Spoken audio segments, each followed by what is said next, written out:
Okay, I'm Professor Hamilton, and we're going to talk about why the real estate market is like a Taylor Swift concert.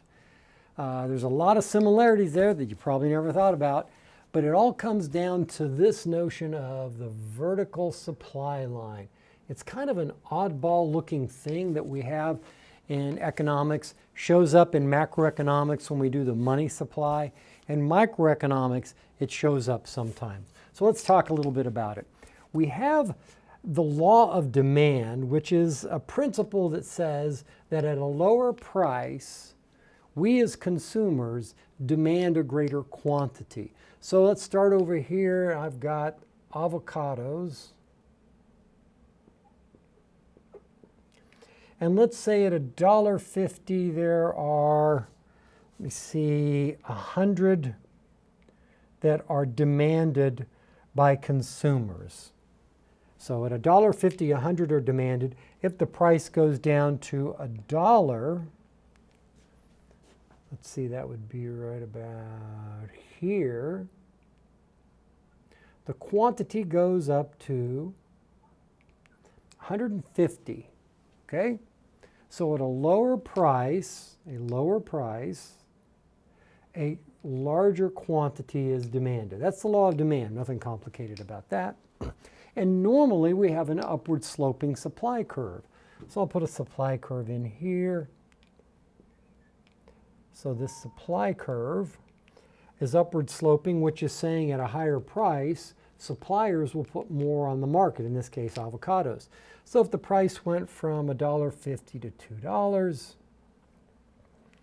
so let me see if that might be like right about, let's put it right there. So that's a little bit less, maybe that's 145, which is this line right here. At a higher price, suppliers will put more on the market. And equilibrium is this point here, where the supply and the demand come together, where what suppliers are willing to put out there on the market happens to match how much consumers are, and that gives us our equilibrium quantity. Nothing complicated about that. But let's look at this vertical supply line. If you go to a Taylor Swift concert, or let's look at the market for the Taylor Swift concert tickets, when she came to Kansas City, she came to Arrowhead Stadium, there were 80,000 tickets. I'm assuming that's about what it was because Tay-Tay always has a sold-out show, right? So 80,000 tickets. Now this supply line is straight up and down, and what that means is if the price goes up, the supply doesn't change, or the quantity supply doesn't change. Quantity's stuck at 80,000. The price goes down, still doesn't matter because there's a finite number of seats in the stadium. Now let's look at the real estate market, and this is my neighborhood here in Lawrence, University Place, and I'm going to spitball that there probably are about 120 houses in this neighborhood. So that is the supply line there. If the price of houses goes up, well, the supply line is going to stay the same as the price of houses goes down. Is it possible to construct more houses? Well, it's possible, but there's a finite number of lots that have houses on them. Similarly, in the stadium, there's a finite number of seats in the stadium. So what then determines the price for the Taylor Swift concert tickets? Well, it's going to be the demand line. So this demand line, I'm going to call it D0, intersects here, and I'm not sure what Taylor Swift concert tickets are going for. I don't want to shortchange the lady because she's quite an artist, but let's just say it's $300 a ticket. Okay? So if the demand were to drop for some reason, maybe Taylor becomes unpopular for some reason, our demand curve would shift down here and the price would go down. If demand goes up, and let's say this is much more likely, that Taylor comes out with a new album. So she has a new album, and then a concert ticket becomes more desirable, goes up to $350. Let's look at our real estate market. The demand also is going to determine the price because our supply is set, it's fixed. So let's say our demand line for housing in the University Place neighborhood is right here. And just to make the numbers kind of work out with this, let's say they're going for $300,000 for a house. Now that's sort of an average because, you know, some houses are 2 bedrooms, some are 3 bedrooms, some are 4 bedroom, some have 2 bathrooms, some have garages, so on and so forth. But just assume that the houses are somewhat uniform and that they're selling for $300,000. If the demand were to increase for houses, and we've seen this a lot recently here in the last few years, started with the pandemic, more people wanted to work at home, more people were buying houses. That would cause our demand to go up, and thus our price goes up. So the takeaway, the first takeaway is the supply line is what we call inelastic. It is insensitive to the price changes. The price changes don't shift our supply line, and our supply line is not tilted so that suppliers will put more on the market. So our first takeaway is that the demand is going to determine the price when we have a vertical supply line. But wait a minute, at $350, certainly wouldn't Taylor and her manager and certainly Arrowhead Stadium or ticket brokers, wouldn't they like to get more money for a ticket? Wouldn't they like to make more seats available? Well, they would like to have the supply line move over here, and they might be able to cram some extra seats in, put some temporary bleachers in. You might do something like that, but it's going to be very, very difficult. And you're not going to put that many more in. Let's put it down here. It might be 80,500. So you can't really put that many more in, but if you could do it theoretically, you could knock the price down to maybe $345. If you could somehow find a way to put more, another new supply line, more seats in. Over here, now this is what we hear a lot in the news about affordable housing, because at these prices, people say, well, gosh, I can't afford to live in a house at that price. So a lot of government responses to that is to lower regulations on building and maybe do subsidies to builders so that they can shift this supply line over. So let's say that this happens and that the supply line moves over, and I'll put it over here so we can get a pretty significant. So we get 140 now houses, so 20 houses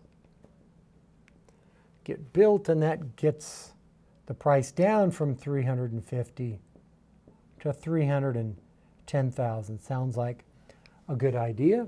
And then this new supply line would be, this would be supply line S0, and this new one here, I'm going to label it as S1.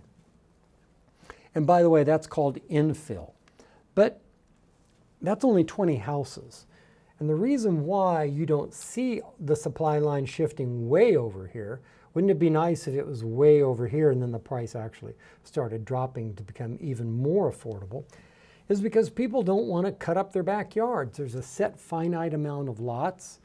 Some people might have a swimming pool, they might have a garage, they might have a garden, they might have a playset. They don't want to build into their backyard, and that's what you would have to do to get the supply line to move over. But the other problem that has come up here in lots of cities in the United States, certainly true where I live, is that part of this supply line shifting over here was reduced building regulations. And what that does, it causes what we refer to as a spillover. That is, what is unintended consequences by the entity, in this case the government, by reducing the building regs. When they do this, investors are looking and saying, oh wait, you're giving us money to come build? We don't have to comply with all these regulations. We can tap into that one sewer line? Oh, absolutely. So what happens then is our demand line shifts again, because now we have new buyers who are investors.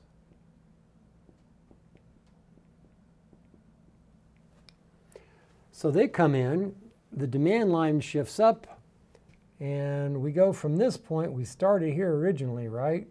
And then we had the supply. Let me just label this so we'll keep track of it. This was government subsidies and reduced regulations. That caused this. This one here are the new buyers. So we went from this point A to point B right here. Now we're up here at point C. And now houses are even more unaffordable. So the reduced building regs and subsidy, I should put that here, actually had the consequence of making the housing pricier, less affordable. But our takeaway is part of the problem is it's really tough to move a vertical supply line, because if a supply line is vertical, there's a reason why, and it's because there's a finite quantity in the market for some reason. Now, magically, if you were a sorcerer, a wizard, and you could distort reality, and you decided, I want lots more seats available at the Taylor Swift concert, and you could magically just cause Arrowhead Stadium to be a larger stadium, and boom, voila, the supply line would cook way over here, then you could get our Taylor Swift tickets to go down. There is a supply line like that in macroeconomics, and that's called the money market, and that's the money supply. Because in that case, there kind of is a set of wizards. There's 12 individuals around a table in the Federal Reserve, and they control the money supply, so they can actually cause the supply line to shift way to the right or way to the left. But in reality, with all of the other markets, the supply line doesn't move like that. That is our vertical supply line. So go put a Taylor Swift record on and look at a house you might buy. And I'll see you in the next video.